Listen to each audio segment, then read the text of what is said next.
મુંબઈથી અમદાવાદ જતી double decker ટ્રેનના કોચ નંબર C7માં સર્જાઈ યાંત્રિક ખામી. વાપી રેલવે સ્ટેશને ટેકનિકલ ટીમ દ્વારા કામગીરી હાથ ધરાઈ. વાપી રેલવે સ્ટેશને સ્ટોપેજ થયેલ મુંબઈ સેન્ટ્રલ ટ્રેનમાં યાંત્રિક ખામી સર્જાતા ટ્રેનને ઊભી રાખી દેવામાં આવી હતી.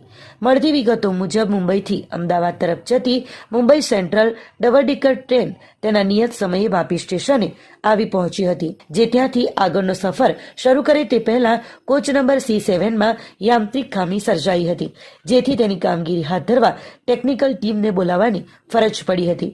જે દરમિયાન ટ્રેનમાં સફર કરનારા મુસાફરોએ પણ રેલવે સ્ટેશને જ ટ્રેનમાં બેસી રહેવું પડ્યું હતું. આ દરમિયાન એ રૂટની અન્ય તમામ ટ્રેનને પ્લેટફોર્મ નંબર 3 પરથી પસાર કરવામાં આવી હતી. ઘટનામાં કોઈ જાનહાનિ કે અન્ય કોઈ પણ પ્રકારની મુશ્કેલીઓ ઊભી થઈ નહોતી.